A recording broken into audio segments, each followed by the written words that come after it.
The first farm we're building today is this fully automatic villager breeder. The materials you need to build this are in this chest. You can take a note of these or screenshot the material list in the description below. One thing I am going to say is that these 36 blocks of glass can be easily replaced with pretty much any other block, as their sole purpose is to cover the villager breeder to prevent zombies or lightning killing the villagers. So I'm going to quickly copy this chest and find a suitable place to build this farm. Firstly, mark out a 4x9 area.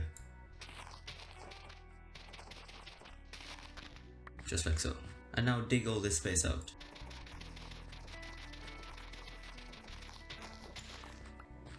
Next, dig out this entire area 3 blocks down, so that the entire pit is 4 blocks deep.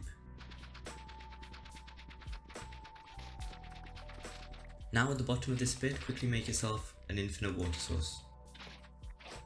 On one of these longer sides, dig out 2 blocks like so, place a water bucket and waterlock that. And leaving 1 block, dig out 2 blocks on either side.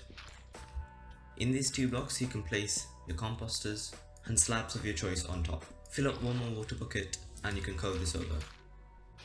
Till out this entire area of land and you can plant crops of your choice in there. Now I recommend using carrots because when carrots are harvested, the only thing that they'll drop is, well, carrots. On the other hand, potatoes can drop poisonous potatoes, wheat can drop seeds, and beetroot can also drop seeds. And we don't want the villagers' inventory getting clogged up with unnecessary items. Now on the opposite wall to where you put your composters, find the exact center and dig out these 3 blocks. Dig out another 3 blocks behind them, and standing inside this hole, dig out 2 blocks in each direction. You want to clear out a room that is 5 blocks long, 3 blocks high, and 3 blocks deep. Inside this room, place 5 beds. The color doesn't really matter. And also light this up. While you're at it, light up your crop area as well, just to make sure that the crops have sufficient light to grow. Now standing inside this room, place a temporary block here, a trapdoor on top of that, sneak and place another trapdoor on top of that. Open up these 2 trapdoors and break the temporary block. Now dig down 3 more blocks, jump down and place a water bucket where you're standing.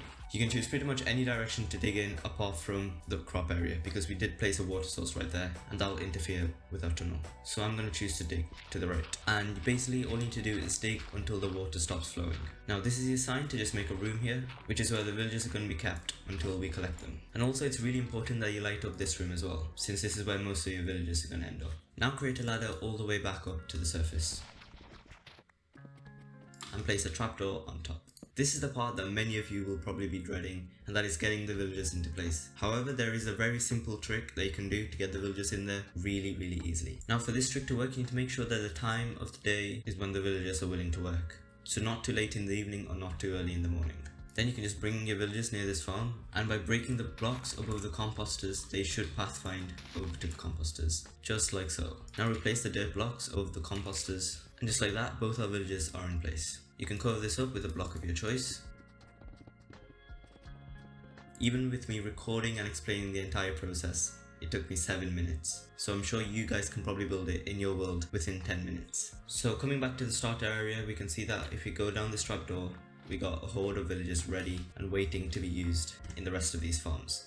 Now the next farm today is probably one of the most useful farms that you can ever build in any world ever, and that is the iron farm. Iron probably has one of the most crafting recipes in the game, so setting up a farm like this will really save your time later on. So the materials needed to build this are in this chest right here. Once again, I am going to put them in the description below, so check that out. So copy this chest and let's find a place to build this thing. So the first thing for this farm is to dig a trench that is 3 blocks wide and 7 blocks deep.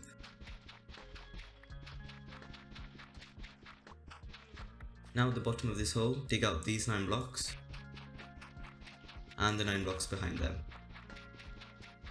Now get a trapdoor of your choice and place it right there, and 2 slabs on either side. Now dig out these 7 blocks and another 7 blocks behind them. Standing right in the center of these 2 blocks, looking right down in the middle, place a boat, and making sure to dig out this block, that's extremely important. Make a staircase back up to the surface. Once you're at the top, block off the entrance to the staircase and place 2 trapdoors like so, and opening them up. Now for the next part of the farm, you'll need to wait until it gets dark. The sun's just set, so this is the perfect time to firstly get our villagers into place. Now the easiest way to do this is to get the 3 beds and place them so that the pillow is directly above the hole.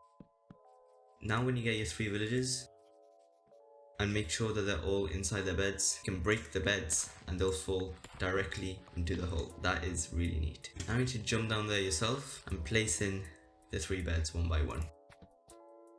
Also add a torch or 2 just to make sure that this area is lit up and no mobs will spawn. Now you can make your way back to the surface and block off this area. Also make sure that you mark the exact center which should be in line with the trapdoors by just placing a temporary block. Now the next step is for you to get a zombie into place. So all you need to do is wait for it to go over the trapdoors and it should fall right in, at which point you can just close the trapdoors and wait for it to walk towards the villagers. As soon as it's in there, making sure you fill up this block right here, fill in the rest of the staircase. Now remember this block you placed, you can open this area back up again, because now we need to fill in this hole with dirt 4 blocks deep. And again you need to dig out the middle one 3 blocks down and the one next to it, because now you're going to place a double chest and a hopper facing into the double chest, just like so. Over the chest you need to place some stairs of your choice and make sure that they're non-flammable, because this farm is going to contain some lava, and place a block on top of that. Now on either side of the hopper dig out 3 blocks and turn these blocks into paths. I'll explain why you need these path blocks later. Now dig out 3 blocks in this direction, so you have a pit that is 4 by 7 blocks and 2 blocks deep. Grab your signs and place one here and one here. Crouch and place one on this sign. Turn around like so and place one on the sign that you just placed. Now you should be able to just place a lava bucket and have it suspended there, but still mobs can move through these signs. Now on each of the opposite corners place some water buckets and all the water should flow straight into the lava. Now those path blocks I mentioned earlier are very important because iron golems have a tendency to get stuck inside the wall if they're getting pushed with water, and the path blocks will stop that from happening. I'm going to move this chest out of the way and set the time to night, because that's when your farm should start working. The villagers will want to sleep, but when they're woken up by the zombie they have a chance to spawn an iron golem pretty much every 30 seconds or so. I'll put the exact rates of the farm up here on the screen right now. Also, seeing how simple it is to build, you can replicate this farm 2 or 3 times and you'll have a reliable source of iron. Coming back to this other farm, you can see that it has been steadily producing us profits while sitting in the background completely for free, just like this video sponsor. You didn't see that one coming. Buff pays you to play games.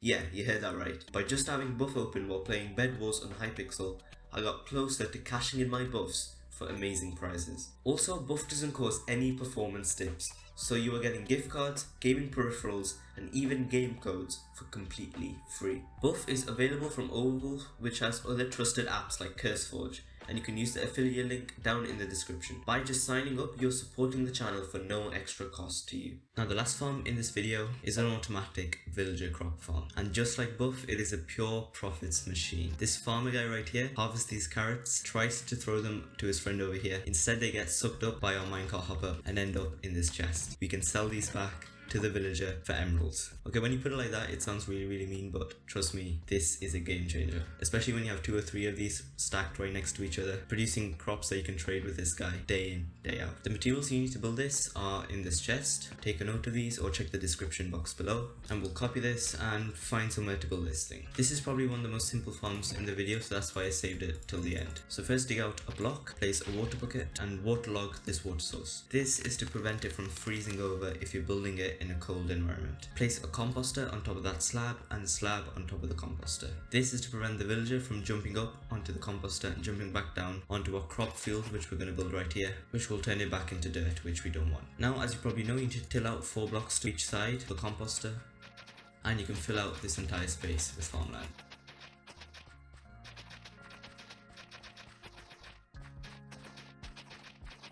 Add your crops of your choice. This time, unlike the villager breeder, you can use wheat, beetroot, potatoes and carrots. And you don't even have to fill out the entire area, you can just plant a few crops and the farmer will eventually have enough crops that you can fill out this entire area by himself. Now choose one of the 4 sides and dig out the block right in front of the composter. Dig out these 2 blocks next to it and make it 2 blocks deep. Now on the edge you can place your chest and place 2 hoppers going in to the chest. Then you can place a slab on this hopper and cover up this one with some dirt. Now grab a temporary block and place it above the slab. Place a rail on top of that. Place your minecart hopper on top of this rail and break this temporary block. The minecart hopper should come and rest right on top of the slab. On either side of the minecart hopper, build up 2 blocks like so, 2 blocks behind those 2 blocks, and finally 2 blocks just like that. Also break out this block so that you can place your slab right here. Now on top of the minecart, place a trapdoor. Make sure it's on the first block right here, not on the top half of this. You need to get in one of your villagers right here and add a roof to this thing so it doesn't get struck by lightning. Add a perimeter fence around this entire farm.